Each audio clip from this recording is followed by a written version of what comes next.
أيكم أحسن عملا.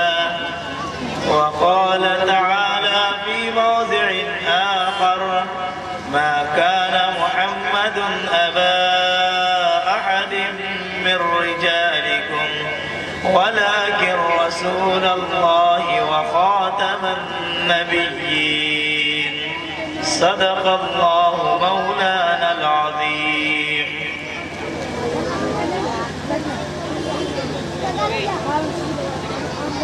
صدر محترم اسٹیج پہ تشریف فرما معزز علماء کرام اور اپنے اپنے علاقے کے قاضی حضرات، حاضرین مجلس، پردہ نشین ماں اور بہنوں،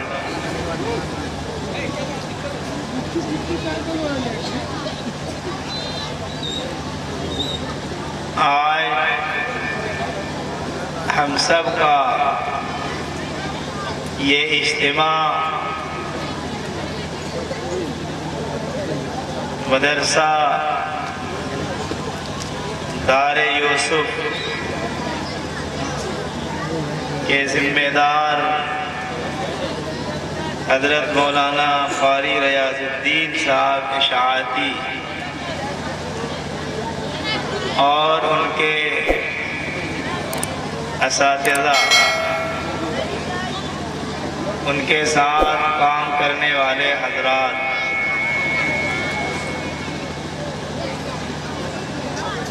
کی محنت، ان کی جد و جہد اور کوشش کا نتیجہ ہے۔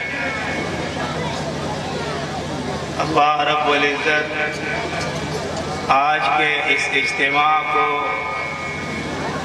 بے حد قبول فرمائے۔ قابل مبارکباد ہے مدرسے کے ذمہ داران حضرات جنہوں نے قلیل مدت میں محنت، کوشش اور جدوجہد کر کے یہاں دار یوسف کے نام سے ایک دینی تعلیمی ادارہ قائم ہے۔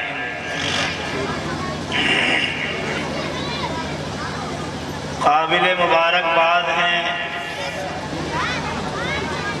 اساتذہ کرام جن کی محنت اور کوشش کے نتیجے میں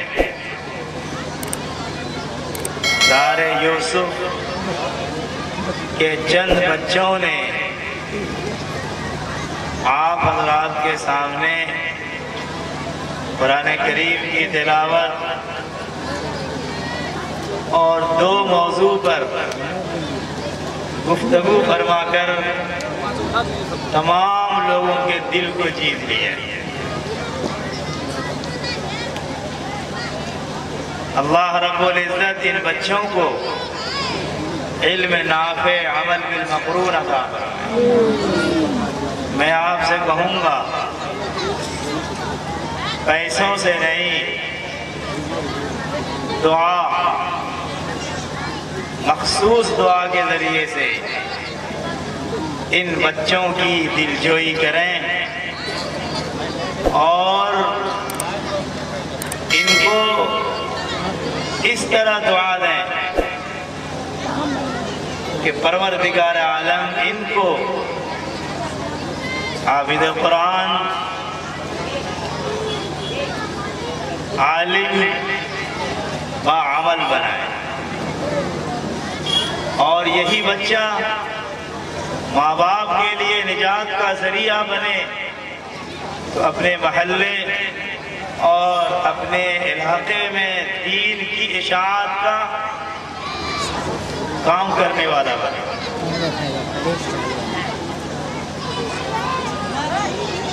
ان 2 بچوں نے آپ حضرات کے سامنے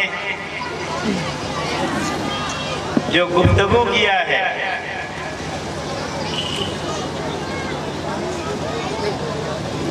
اس گفتگو کا ماحصل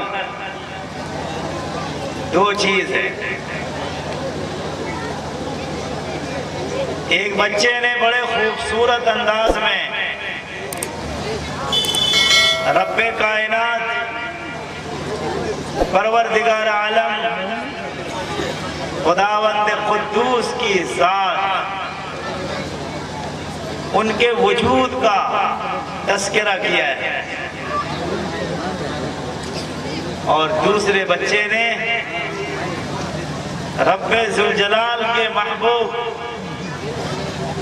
آخری پیغمبر سرور کونین احمد مصطفیٰ محمد مصطفیٰ صلی اللہ علیہ وسلم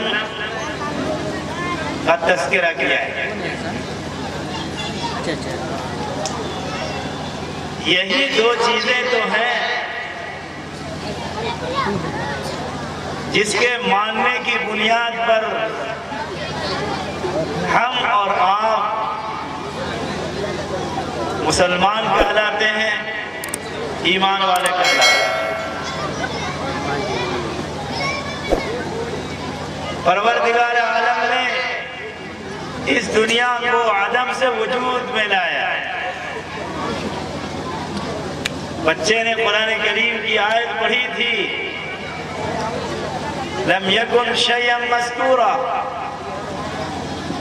جس کا خلاصہ یہ ہے کہ ہم اور آپ یا پوری کائنات، پوری دنیا کے انسان کا وجود نہیں تھا۔ پروردگار عالم نے ہم سب کو ایک ناپاک قطرے سے پیدا کیا، باپ کی ریڑھ کی ہڈی سے وہ ناپاک